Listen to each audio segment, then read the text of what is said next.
Hi friends, आप सभी का आपके अपने यूट्यूब चैनल यूपीएससी इन्फो 24 में स्वागत है। तो दोस्तों, हम उम्मीद करते हैं कि आप सभी लोग स्वस्थ होंगे और खुश होंगे। फ्रेंड्स, ये जो वीडियो है ये पीजीटी नागरिक शास्त्र का भाग 103 है। तो अगर आप टीजीटी, पीजीटी, एलटी ग्रेड और जीआईसी की तैयारी कर रहे हैं तो ये वीडियो आपके लिए है। स्टार्ट करते हैं इस वीडियो का पहला नंबर क्वेश्चन, जो 76 नंबर से शुरू हो रहा है। क्वेश्चन सब जितने हैं बहुत ही इंपॉर्टेंट है, तो वीडियो के अंत तक बने रहिए, इसमें से आने की पूरी संभावना है। तो स्टार्ट करते हैं आज का पहला नंबर क्वेश्चन। स्वतंत्रता उस कार्य को करने की एक सकारात्मक शक्ति है जो उपयोग तथा उपभोग करने योग्य है। यह कथन किसका है या यह किसने कहा है? तो कथन क्या है दोस्तों कि स्वतंत्रता उस कार्य को करने की एक सकारात्मक शक्ति है जो उपयोग तथा उपभोग करने योग्य है। यह किसने कहा है? तो ऑप्शन 1 है कांट ने, ऑप्शन 2 है लास्की ने, ऑप्शन 3 है टी.एच. ग्रीन ने, ऑप्शन 4 है जे.एस. मिल ने। आंसर हो जाएगा दोस्तों टी.एच. ग्रीन। टी.एच. ग्रीन महोदय का यह कथन है कि स्वतंत्रता उस कार्य को करने की एक सकारात्मक शक्ति है जो उपयोग तथा उपभोग करने योग्य है। व्याख्या देखते हैं। टी.एच. ग्रीन के अनुसार स्वतंत्रता उस कार्य को करने की एक सकारात्मक शक्ति है जो उपयोग तथा उपभोग करने योग्य है। ग्रीन की विचारधारा के अनुसार स्वतंत्रता केवल एक साधन है और साध्य सामाजिक कल्याण में समान योगदान के लिए सबकी शक्तियों को मुक्त करना है। इसीलिए कोई मनुष्य किसी की संपत्ति नहीं हो सकता और न कोई मनुष्य दूसरे का साधन बन सकता है। आगे देखते हैं 77 नंबर क्वेश्चन। मानव अधिकारों की सर्वदेशिक घोषणा कब की गई? मानव अधिकारों की सार्वदेशिक घोषणा कब की गई थी? ये आपको बताना है। ऑप्शन 1 है दिसंबर 1948, ऑप्शन 2 है दिसंबर 1947, ऑप्शन 3 है दिसंबर 1949, ऑप्शन 4 है दिसंबर 1950। तो कौन सा आंसर हो जाएगा ये आप बताइए दोस्तों। तो इसका जो आंसर हो जाएगा 77 का नंबर 1 सही हो जाएगा। 77 का नंबर 1 सही हो जाएगा। दिसंबर 1948 में मानव अधिकारों की सर्वदेशिक घोषणा कब की गई थी? तो आंसर हो जाएगा दिसंबर 1948 में। व्याख्या देखते हैं फ्रेंड्स। व्याख्या है मानव अधिकार की सार्वदेशिक घोषणा दिसंबर 1948 में की गई। मानव अधिकार की सार्वदेशिक घोषणा 10 दिसंबर 1948 को की गई। इसीलिए मानवाधिकार जो दिवस मनाया जाता है वह 10 दिसंबर को मनाया जाता है। दोस्तों, इसको आप ध्यान रखेंगे।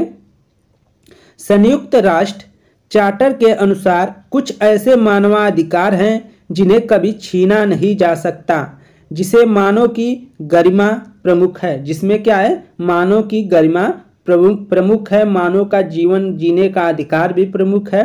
स्त्री तथा पुरुष को समान अधिकार प्राप्त है। मतलब सभी को एक गरिमा, सामाजिक स्थिति या मतलब कह सकते हैं उचित तरीके से जीने का ये अधिकार है, मानवाधिकार है। तो इसको छीना नहीं जा सकता। जैसे आपकी कुछ निजता का अधिकार है, उसी तरह मानव की गरिमा का अधिकार है, मानव के जीवन की अधिकार है। तो इनको आपसे छीना नहीं जा सकता। आगे देखते हैं संयुक्त राष्ट्र की स्थापना कब हुई? संयुक्त राष्ट्र की स्थापना कब हुई?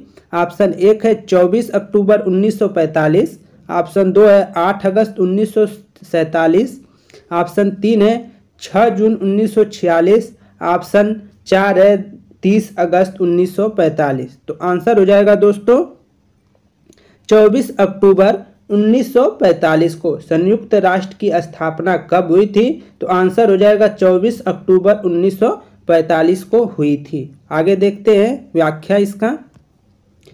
संयुक्त राष्ट्र संघ की स्थापना 24 अक्टूबर 1945 को की गई। इसका मुख्यालय न्यूयॉर्क में स्थित है। इसमें 193 सदस्य हैं। इस संस्था की संरचना में आम सभा, सुरक्षा परिषद, आर्थिक व सामाजिक परिषद, सचिवालय और अंतर्राष्ट्रीय न्यायालय है। जो इसमें प्रमुख संरचना कौन कौन सी है, तो आम सभा है, सुरक्षा परिषद है, आर्थिक व सामाजिक परिषद है, सचिवालय है और अंतर्राष्ट्रीय न्यायालय है। अंतर्राष्ट्रीय न्यायालय जो है वो नीदरलैंड हेग में स्थित है। अगला क्वेश्चन 79, निम्नलिखित में से कौन एक संयुक्त राष्ट्र का मुख्य अंग नहीं है? निम्नलिखित में से कौन एक संयुक्त राष्ट्र का मुख्य अंग नहीं है? ऑप्शन 1 है महासभा, ऑप्शन 2 है सुरक्षा परिषद, ऑप्शन 3 है न्याय परिषद, ऑप्शन 4 है अंतर्राष्ट्रीय श्रम संगठन। तो दोस्तों आंसर आपका 4 सही होगा। अंतर्राष्ट्रीय श्रम संगठन जो है वह संयुक्त राष्ट्र संघ का मुख्य अंग नहीं है। व्याख्या देख लेते हैं। संयुक्त राष्ट्र की स्थापना 24 अक्टूबर 1945 को हुई। इसका मुख्यालय न्यूयॉर्क में है। जिसका मुख्यालय कहाँ पर है? न्यूयॉर्क में है। इसके मुख्य अंग इस प्रकार है: आम सभा, सुरक्षा परिषद, आर्थिक व सामाजिक परिषद, सचिवालय और अंतर्राष्ट्रीय न्यायालय। जबकि अंतर्राष्ट्रीय श्रम संगठन इसके अभिकरण है। अंतर्राष्ट्रीय श्रम संगठन जो है इसका एक अभिकरण है, ये बात याद रखेंगे, मुख्य अंग नहीं है। 80 नंबर क्वेश्चन, जब 1967 में आसियान की स्थापना हुई, निम्नलिखित में से कौन सा देश इसका सदस्य नहीं था? आसियान की स्थापना 1967 में हुई है, उस समय इसमें से कौन सा देश उसका सदस्य नहीं था, ये आपको बताना है। ऑप्शन 1 है मलेशिया, ऑप्शन 2 है सिंगापुर, ऑप्शन 3 है लाओस, ऑप्शन 4 है फिलीपींस। ऑप्शन 4 क्या है? फिलीपींस। तो इसमें से आंसर कौन हो जाएगा दोस्तों? 3 हो जाएगा, लाओस। जब 1967 में आसियान की स्थापना हुई थी तो निम्नलिखित में से कौन सा देश इसका सदस्य नहीं था? तो वह था लाओस। लाओस उस समय इसका सदस्य नहीं था। व्याख्या देख लेते हैं दोस्तों। आसियान की स्थापना 8 अगस्त 1967 को हुई है। आसियान की स्थापना कब हुई है? तो 8 अगस्त 1967 को हुई है, जिसे दक्षिण पूर्व एशिया के राष्ट्रों का संगठन भी कहते हैं। इसका सचिवालय इंडोनेशिया की राजधानी जकार्ता में है। अर्थात इसका जो मुख्यालय है वो इंडोनेशिया की राजधानी जकार्ता में स्थित है। इसके 10 सदस्य राष्ट्र निम्न है। जो 10 सदस्य है उसके जो 10 सदस्यों का नाम यहाँ दिया गया है, इसको आप नोट कर लीजिएगा। 1 है Indonesia, Malaysia, Philippines, Singapore, Thailand, Brunei, Vietnam, Laos, Myanmar, Cambodia. Laos और म्यांमार ने वर्ष 1997 में आसियान की सदस्यता ग्रहण की थी। लाओस और म्यांमार जो वर्मा है उसने 1997 में आसियान की सदस्यता क्या की थी? ग्रहण की थी। इस बात को नोट कर लीजिएगा दोस्तों। ये जो व्याख्या में है सभी चीज़ों को आप नोट करते चलिए। इसको जितना नोट करेंगे आपका क्वेश्चन बनता जाएगा और आप एक समय देखेंगे कि आपका जितना भी प्रैक्टिस सेट कराया गया है इसके बाहर से क्वेश्चन आने की कम संभावना रहेगी। प्रयास तो यही है कि इसी में से क्वेश्चन फंस जाए, लेकिन आप क्या करें, अपना प्रयास जारी रखें। आप अलग बुक भी पढ़ते रहें। बार बार कहते हैं एनसीईआरटी का, लक्ष्मीकांत का और इसके बाद गाबा की जो किताबें हैं उसको भी आप प्रीफर कर सकते हैं। और जो आपको पढ़ना है वो अलग से आप पढ़ते रहिए। कम से कम एनसीईआरटी और गाबा का या जो बीए में आप किताब पढ़े हैं पॉलिटी से और इंटर में कुछ किताबें हैं उनको आप जरूर प्रेफर कर पढ़िए और प्रैक्टिस सेट जरूर लगाइए। बिना प्रैक्टिस सेट का एग्ज़ाम क्रैक नहीं हो सकता। दोस्तों अगला है भारत श्रीलंका समझौता संपन्न हुआ था। भारत श्रीलंका समझौता कब संपन्न हुआ था वो आपको बताना है। ऑप्शन 1 है 1985 में, ऑप्शन 2 है 1986 में, ऑप्शन 3 है 1987 में, ऑप्शन 4 है 1988 में। तो कौन सा आंसर हो जाएगा दोस्तों? तो आंसर आपका हो जाएगा 3 ठीक है, 1987 में। ऑप्शन आपका 3 सही हो जाएगा। 1987 में भारत श्रीलंका समझौता संपन्न हुआ था। व्याख्या देख लीजिए। भारत और श्रीलंका के बीच समझौता वर्ष 1987 में भारत के तत्कालीन प्रधानमंत्री राजीव गांधी तथा श्रीलंका के राष्ट्रपति जयवर्धने के बीच संपन्न हुआ था।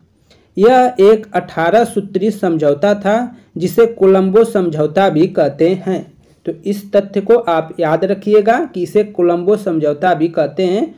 1987 में संपन्न हुआ था। अगला क्वेश्चन, सार्क या दक्षेस कब औपचारिक तौर पर स्थापित हुआ? सार्क कब औपचारिक तौर पर स्थापित किया गया था, ये आपको बताना है। ऑप्शन 1 है दिसंबर 1980, ऑप्शन 2 है अगस्त 1983, ऑप्शन 3 है दिसंबर 1985, ऑप्शन 4 है जुलाई 1987। तो आंसर हो जाएगा दोस्तों 3 दिसंबर 1985 को स्थापित किया गया था सार्क को। व्याख्या देख लेते हैं फ्रेंड्स। सार्क का गठन 8 दिसंबर 1985 को ढाका बांग्लादेश में हुआ था, जिसका मुख्यालय काठमांडू नेपाल में है। इसकी आधिकारिक भाषा जो है वो क्या है? अंग्रेजी है। सार्क की जो स्थापना हुई है वह 8 दिसंबर 1985 को कहाँ हुई थी? ढाका में हुआ था। ढाका कहाँ है? बांग्लादेश में, ठीक है। और इसका मुख्यालय जो है काठमांडू नेपाल में है, ठीक है। इसकी आधिकारिक भाषा जो है अंग्रेजी है। ढाका बांग्लादेश की राजधानी है, काठमांडू जो है नेपाल की राजधानी है। इसको आप गौर कर लीजिएगा। सार्क के कुल 8 सदस्य हैं। भारत, पाकिस्तान, अफगानिस्तान, नेपाल, भूटान, बांग्लादेश, श्रीलंका, मालदीव। तो कितने देश हैं? 8 देश है। इनको आप नोट कर लीजिएगा। यहाँ से क्वेश्चन पूछा जा सकता है दोस्तों कि कौन सार्क के सदस्य नहीं हैं। ये आपसे क्वेश्चन पूछा जा सकता है, तो इनको आप नोट कर लीजिएगा। 83 नंबर बहुत इंपॉर्टेंट क्वेश्चन है। ओम्बुड्समैन की अवधारणा का प्रारंभ हुआ। ओम्बुड्समैन की अवधारणा का प्रारंभ हुआ कहाँ से हुआ था, ये बताना है। ऑप्शन 1 है फिनलैंड से, ऑप्शन 2 है स्वीडन से, ऑप्शन 3 है नॉर्वे से, ऑप्शन 4 है इंग्लैंड से। तो आंसर हो जाएगा दोस्तों 2 स्वीडन से। कहाँ से ओम्बुड्समैन की अवधारणा का प्रारंभ हुआ? तो वह स्वीडन से हो जाएगा। व्याख्या देखते हैं इसका। ओम्बुड्समैन की अवधारणा स्वीडन से ली गई है। इसका स्थापना सर्वप्रथम सन 1809 में 9 के संविधान के अंतर्गत किया गया था। कब किया गया था? 1809 में किया गया था। अगला क्वेश्चन, बाडुंग सम्मेलन कब हुआ था? आप लोग इस क्वेश्चन को कर चुके होंगे तो जरूर बताइए, बाडुंग सम्मेलन कब हुआ था? ऑप्शन 1 है 1954 में, ऑप्शन 2 है 1955 में, ऑप्शन 3 है 1956 में, ऑप्शन 4 है 1959 में। ऑप्शन 4 जो है 1959 में। तो दोस्तों इसका जो आंसर हो जाएगा वो 1954 हो जाएगा। बांडुंग सम्मेलन कब हुआ था? तो 1954 में हुआ था। आगे देखिए, व्याख्या है एफ्रो एशियाई बाडुंग सम्मेलन वर्ष 1954 में हुआ था। इस सम्मेलन में एशिया व अफ्रीका के 24 देश शामिल थे। इसके जो है इसका उद्देश्य एफ्रो एशिया आर्थिक सांस्कृतिक सहभागिता को बढ़ावा देना था। आगे क्वेश्चन है, introduction to the study of public administration के लेखक कौन है? Introduction to the study of public administration के लेखक कौन है? ऑप्शन 1 है L.D. व्हाइट, ऑप्शन 2 है W.F. बिलोवी, ऑप्शन 3 है हेनरी फेयोल, ऑप्शन 4 है उवरविक। तो कौन थे दोस्तों? तो आंसर हो जाएगा 1, ठीक है, L.D. व्हाइट। तो introduction to the study of public administration के लेखक L.D. व्हाइट हैं। इसको आप नोट कर लीजिएगा। व्याख्या देख लेते हैं friends. Introduction to the study of public administration के लेखक L.D. व्हाइट हैं। L.D. व्हाइट को अमेरिका में सार्वजनिक प्रशासन में विशेषज्ञता प्राप्त थी, इसीलिए वे अमेरिकी राष्ट्रपति के संदर्भ में प्रशासन का अध्ययन करते थे। तो फ्रेंड्स, एक वीडियो यहीं पे समाप्त होता है। दोस्तों, एक क्वेश्चन आपसे पूछना है कि इस समय जो है इंग्लैंड के प्रधानमंत्री का नाम बताइए आप। इंग्लैंड के जो प्रधानमंत्री है कौन है, उसी तरह आपके जो चीन में कौन है और इसके बाद आपके अमेरिका के राष्ट्रपति कौन है। तो इन सब चीज़ों को आप ज़रूर कमेंट में बताइएगा। अमेरिका, चीन और फ्रांस के, इनको आप अमेरिका, चीन, फ्रांस के जो मुख्य वो होते हैं राष्ट्राध्यक्ष और राष्ट्र प्रधानमंत्री, उनको आप ज़रूर लिखिए, और इंग्लैंड के प्रधानमंत्री को। तो दोस्तों, ये वीडियो यहीं पे समाप्त होता है। उम्मीद करता हूँ कि ये वीडियो आप लोगों को पसंद आई होगी। अगर वीडियो आपको 1% भी पसंद आई है तो प्लीज़ वीडियो को लाइक कर दें, और चैनल पे दोस्त नए हैं तो चैनल को ज़रूर सब्सक्राइब कर दें, क्योंकि इस चैनल पे आपको कम से कम 150 से ज़्यादा वीडियो पड़ चुके हैं। तो आप इस पर ज़रूर सब्सक्राइब कर लें और वीडियो को देखें। यहाँ से बहुत सी क्वेश्चन आने की संभावना है, बहुत से क्वेश्चन आ सकते हैं। तो फ्रेंड्स, नमस्कार, शुभ रात्रि।